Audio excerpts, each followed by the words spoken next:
My friend, this is session number 10 in the intermediate electric series. Now, what I'd like to talk about now kind of stems about all the other sessions we did here. Being able to play the electric guitar as well as understand the chords and what triads they make, whether they're major, minor, whether they're augmented, they're diminished, or how diminished work together, the two keys that feel interesting with having those like C, C sharp as far as like diminished moving notes, what triads are made out of that, how to use chords with other chords to put these over the top and add one note to make a tetrachord or a 7 chord or an extension chord, how to take triads and do the same thing and use those tones now that are lacking in 2 tetrachords, which make up a hectatonic scale, or septatonic rather, with 7 notes, one being the octave. And then how to talk about those. We talk about the form of like major harmonies versus like a minor harmony and how they move tertiarily in form, up like G major, A minor, B minor, C major, D major, so on, so forth. Knowing the different scale positions. These are all things that are basic music theory. The next step after you learn, like, let's say, A major, B minor, C sharp minor, D major, E major, F sharp minor, G sharp diminish, or E7, G sharp diminishy, and then back to A again. Knowing all the different places on the 4, 5, 6, 7, 8, 9, 10 middle, open 1, 2, 3, 4, and then 5 of the first quadrant, second quadrant, and then of course 9, 10, 11, 12, back to the 8, 9, 10, 11, 12, 12 to 13, third quadrant. When we can do a lick like, you can also move that anywhere because your fingers have established that you stay within half steps. That's what all the different steps are on this. But when you take 2 half steps, you get a whole step or a major second or a whole tone. Conversely, not a semitone or half of that value. When we add half steps like this one, we have a minor third, which is great for doing diminished runs, especially whole tone, or being able to do half step, whole step, or whole step, half step. Different things are done in different speeds, so you learn it at your own pace. But if you already have an idea of what I'm talking about, nothing seemed to make sense up till this point, go check out the videos. If you're at this point and you're like, yeah, I know what that is, and if I said tuplet and you knew how to go 1, 2, 3, 1, 2, 3, 1, 2, 3, or triple, then you're at the right place. You should have already had an instrument which has its action set up. You should know how to play all of your major scales in all of your keys with all the different fingering positions.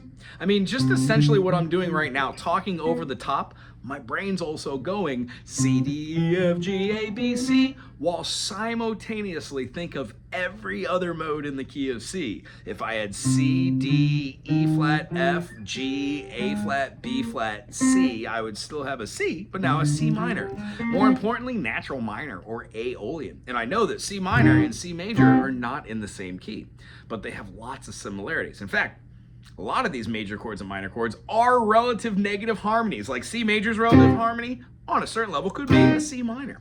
So what we try and do when we get to a certain place, or at least my experience, I have tried to absorb as much music information as I can. I've listened to all sorts of music from all sorts of places in the world. I've tried to play instruments that I just can't play, like the harp or a recorder. I'm trying very hard to learn the fingerings, very much like any other fluting system, but it's different. I don't know why. So the idea is having to correlate time, learning new instruments has helped me think outside the box as far as like what my brain does.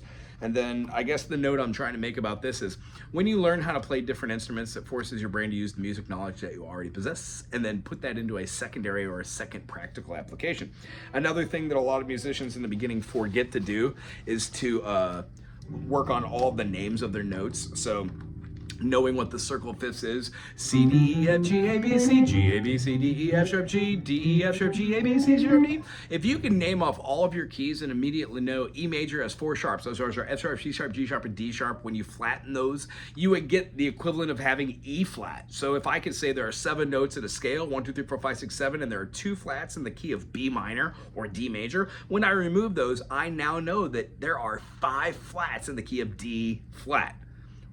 Conversely, we could also have the relative major to that. You know what I mean? So the idea is what we do is we counter check ourselves on music information, verifying that the musical vocabulary that we have makes it easy to converse with others who are at your same level. So if you talk the way I talk and you walk into a place that's doing G major, C major, and D major, and they've never played other chords besides those three major chords, don't know that they exist up the fretboard, there's no point to try and teach them from the point of you want them to learn. You can just play that and have them be encouraged by knowing that there's something else. What I found is almost every playing experience I have turns into some sort of teaching experience. And a certain level, that's okay. I like teaching, but what I'm striving to find now is like somebody who can help challenge me to get to the next step in my own playing. Maybe some studio time, maybe some different types of kind of congress with different writing applications, and that just, you know, it's few and far between here on the island, but I like playing for new bands that are needing a bass player for a period, even if I'm not the person, or a piano player or drums or whatnot. I love filling in. So learning a new instrument has provided me the opportunity to meet new people, see how they communicate, know how to stay in my lane and what to do to complement the music, not just for me to wheelie and show off in front of people. I want to be a part of something, not have it be the Wago show. So my conscious effort as an individual now is generally shifted from the way it was when I was in my 20s or my 30s. Now that I'm in my 40s, slowing down a little bit, maybe not vocally, talking yada yada the way I think, but the way I perform on stage and the way I try to think about everything is kind of the way I think about relationships in music. So having said that, my relationship to knowing where all of my octaves are helped me to do different patterns that might or might not sound good.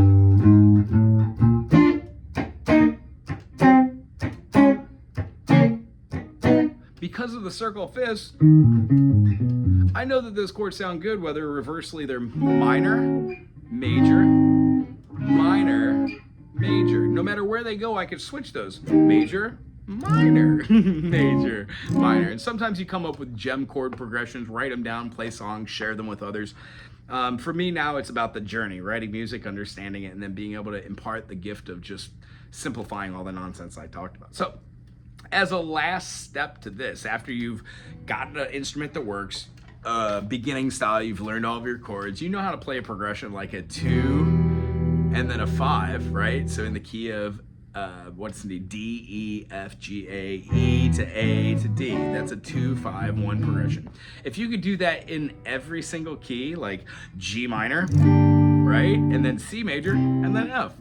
That means that you don't feel uncomfortable or weird when somebody's playing something. It's like, hey, I got a song, and they start playing it.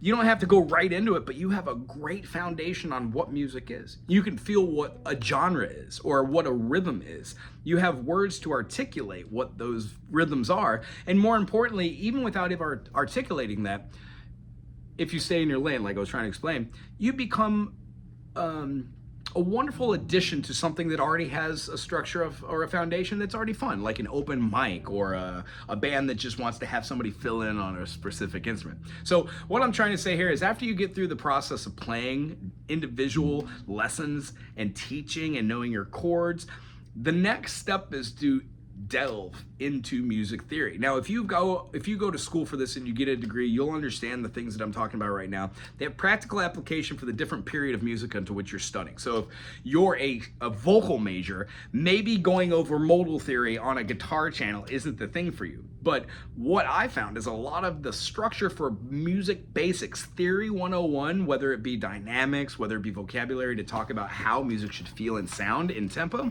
or how notation should be played through the eyes of markings, like with passion, moderately, trills, fermatas, stuff like that. It's great to know those things so you can start using them, not so you can prove that you know those. So that real big step that happens when you start to get from one point to another is you don't really rely on your fingers anymore of going, oh, where are my fingers? What am I practicing? Because you've already practiced what a G major and a G major and a G major, and then maybe putting a capo on and then feeling what a G major feels like with a capo. And the idea is you've explored your instrument. You've spent clearly over 2,000 hours. Some people achieve the level of what I've achieved, which on a 1 to 10 for me personally, this is like my 6. I hope I could get up to 9 and do the things that I emulate the artists that I really enjoy, like Frank Zappa or Stevie Vai or Pat Metheny, Sean Lane. And then some of my local favorites like Mr. Steve Scott, or some of like Fareed Hawk from Garage Mahal. So the long and short of it is once you have a little bit of vocabulary, practical application of music theory, and then you're able to explain it to somebody, the magic in the brain, at least for me, happened. And I would love to impart that to somebody else. And the thing I'll leave you on is most people in music that play it and have played for a very long time never really even get to the point where they start to hear what an augmented chord is. Like if you play heavy metal and you're used to playing like 5 chords, yeah, you'll stumble across these aug chords. But most people that can even get through something like C major, D minor, E minor, F major, G major, A minor, B diminished, most people do not even get through the process of knowing what those notes are, because generally you'll play like a G7 back to C and it sounds just like it. Like a D7 sounds like an F sharp diminished and goes right to G. So all of the music that you play functions. It doesn't need you to understand what it is. Oh, there goes my mustache again. I will grab my pick off the floor, and the last thing I want to do is leave anybody still watching at the 11-minute mark this. If you're struggling with guitar, go get a teacher. Once you learn how to play at least, the 144 shapes and then the 15 key signatures, you have a clear understanding how to replace a diminished for an augmented. You know how to play all of your different minor modes, starting from understanding a major, A, B, C sharp, D, E, F sharp, G sharp, A. Turning any major into a minor, you flatten the 3rd, you flatten the 6th, and you flatten the 7th. This natural minor can be altered to include a natural 7, which is why we call it a harmonic minor. Sounds great, doesn't it? From there, we could take that natural 7 and we could use a natural 6. That's melodic minor. And then we go down descending natural minor. We get something that calls to the ear as being something very fruitful for like a...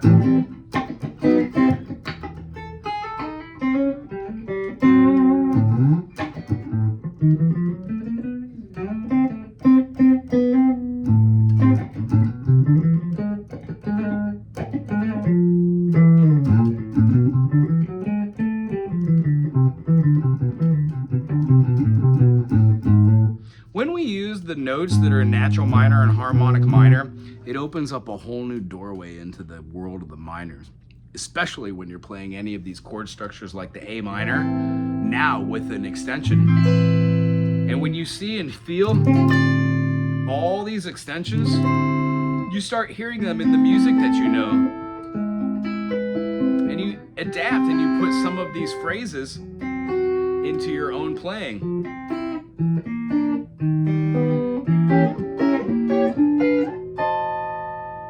And eventually, all these shapes that never made sense and all these sounds eventually will find a place in your heart in music. And I hope that at that point you'll have the ability to be able to express this, or at least know that you have an outlet to see these things. Again, I'm just a dude on the internet trying my best to play a little music, influence my own brain, and then take little bite-sized nuggets and open up doorways for other people. Once again, my name's Wago. If you enjoyed this series, put a thumbs up. I think I might do an advanced series on guitar, maybe in a couple years. I just don't personally feel like I'm at the point where I could run an advanced guitar session right here. Mainly, I think that going over stuff like how to play, how a minor mode called Napoleon minor actually has a major 3rd, and explain why sometimes rules are breaking in theory and voice leading and toning through the eyes of the guitar.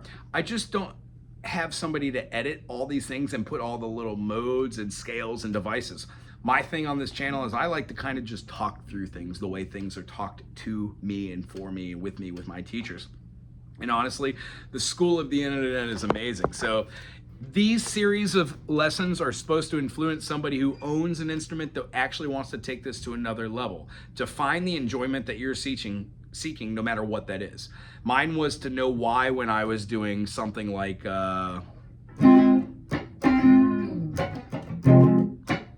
this Grateful Dead tune, I could find the notes, dun, dun, dun, dun, dun, dun, dun, and then you'd struggle trying to find the notes.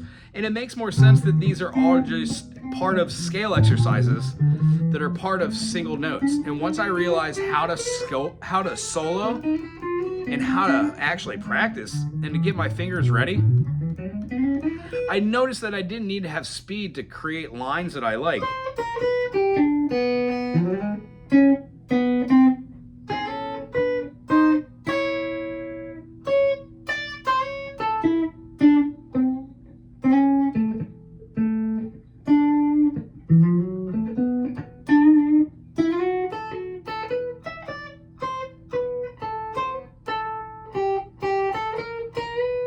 And every single note that I knew that I played there, even though I'm noodling, I know exactly where I am in space and time, but I still feel like there's just so much more to know. That's why this intermediate series is kind of ending on this kind of concept. You are never done learning. No matter how far advanced I get on any different lesson with any different instrument, I always am in a state of learning. I have a teacher as well as teach. And then I will probably do an advanced thing if I ever get an editor, video editor, to do one of these fun videos, because what I find my favorite videos to watch are from like Jens Larson. If you haven't checked out Jens, Jeylarson.